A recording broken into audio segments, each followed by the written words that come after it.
We eBayers just can't get away from shipping things, can we? But I can tell you how to ship things a whole lot easier than maybe you're doing now. I came up with a brilliant idea, if I say so myself, and I do, on how to ship fragile items such as these bowls right here, these 4 Frankoma bowls. These are Frankoma Pottery. You'll learn to recognize these. They're all over the place. They have this earthy look to them. They are earthenware pottery. They were made in Sapulpa, Oklahoma for many years.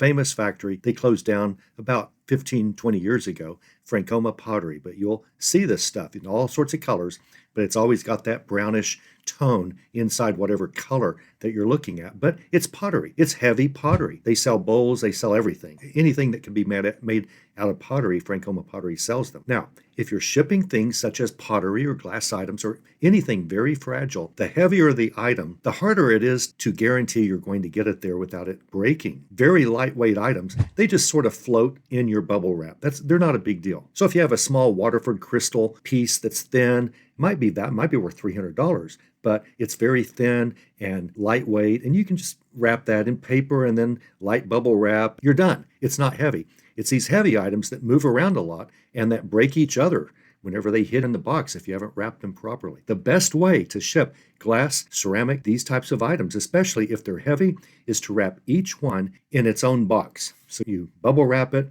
put it in its own box, bubble wrap them in these four different boxes, 4 different sets of bubble wrap. It's really a hassle. And if you're the type of person that gets a lot of boxes just from neighbors giving them to you and stuff, and that's great, I do too. It's tough to find 4 that match that you really need. And I end up buying a bunch of boxes that I just regularly use. The more that you sell and ship on eBay, the more you will learn which box sizes you really need to keep on hand, even if you get tons of boxes free of charge from neighbors and relatives and wherever you go. If you have a Hallmark store in your area, go ask the Hallmark store to save you a bunch of boxes as well as styrofoam.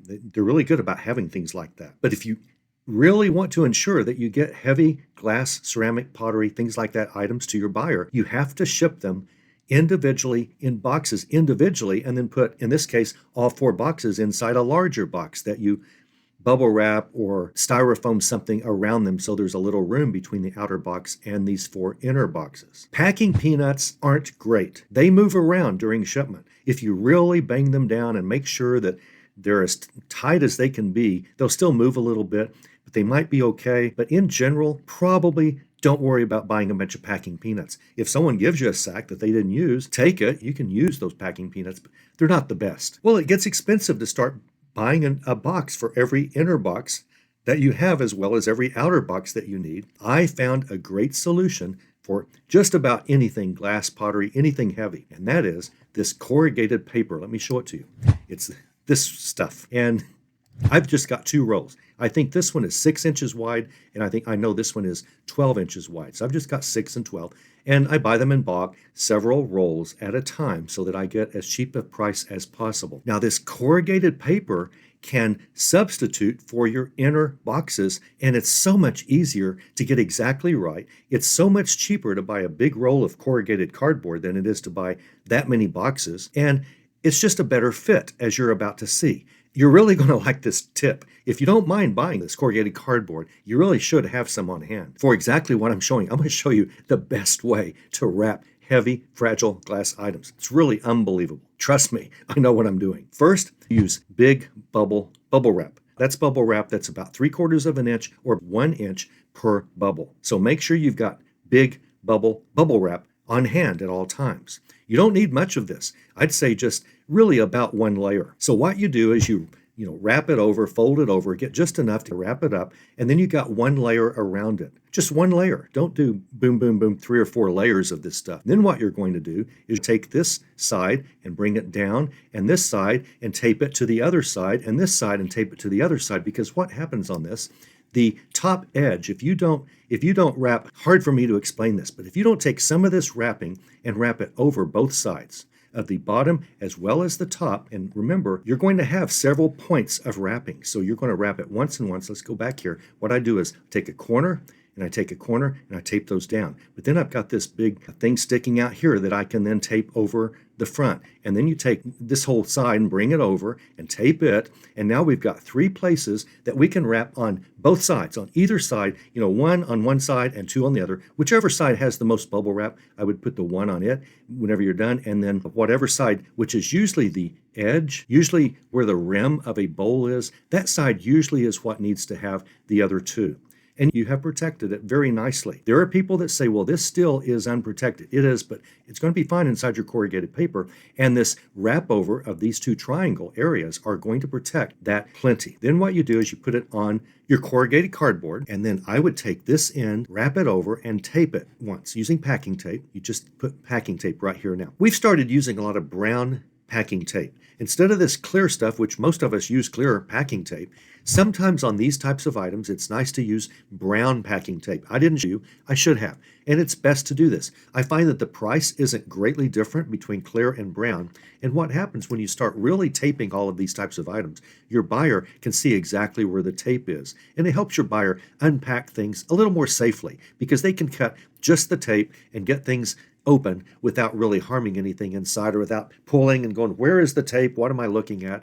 And chipping your item with scissors. It's really best to do things like this, especially with bubble wrap and glass or pottery with brown packing tape. But I didn't, but that's a tip. So I tape one edge to that and then tuck it in as tightly as I can. And then I roll it over once like this and I tape it. Make sure there's some overlap. And so that on the other side, you'll see, I should have shown it to you. On the other side, you're going to see that it covers the whole thing. There's a little bit of overlap. That's how large you cut it. This is your inner box now. You have protected this.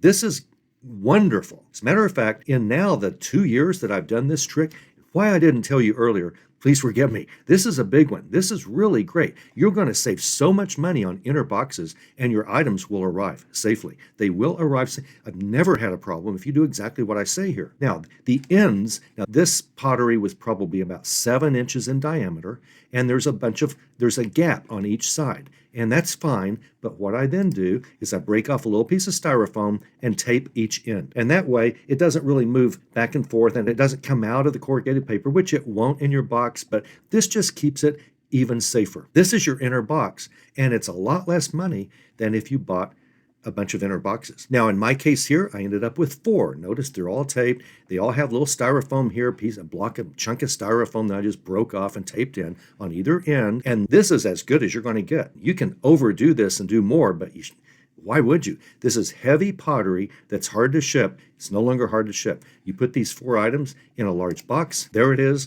And you're done. Bob's your uncle, as they say over in Britain. It's done. Now, what you can do is you can wrap one more layer of bubble wrap around this, I guess, if you want it, or wrap one, just weave in bubble wrap between all of that. That's fine. You really don't need to. It's really a waste of money. If your outer box is just a little too large, well, you want to make sure this doesn't move around, these 4 items. So you're going to put some packing something in that box to fill in the gaps. But in general, it's safe. Not one time that I've ever wrapped this way. This amazing, brilliant way that I invented 2 years ago. You've got to admit, I'm just really a genius.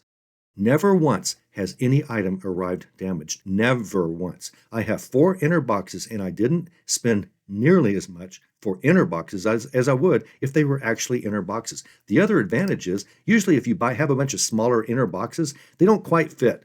This fits as tightly as possible. It's a little long, that's why we pack it with styrofoam, but long is good. It gives the item even more cushion. But its circumference is really about as small as you can get.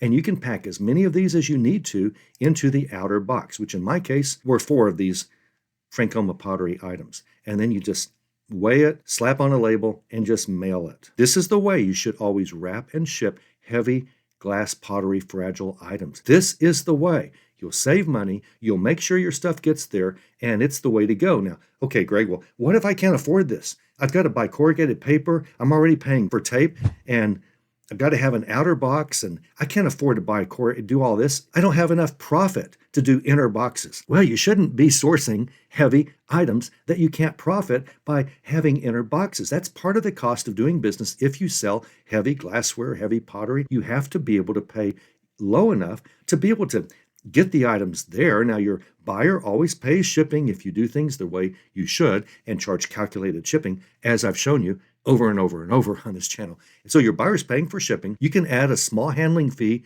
on your shipping policy if you want. 55 cents is usually what I do. That doesn't quite cover the box and the tape and the inner boxes if needed, or the corrugated, but it comes pretty close in general. I wouldn't add $1.50 for every item. That's just profiting too much off your shipping. Almost get all your supply charges back and you'll be fine. And this is the way that you should always, always mail something that is fragile. You always need box within a box. This is the way to do it efficiently. This is the way to do it safely. This is actually a very fast process. I find it's just as fast as an inner box would be. You have to put the box together. By the time you put the box together, you've already got these things wrapped up in your corrugated paper and taped. This is the way to do it. You need to get some corrugated cardboard paper rolls ASAP if you're going to sell anything that's kind of heavy and fragile.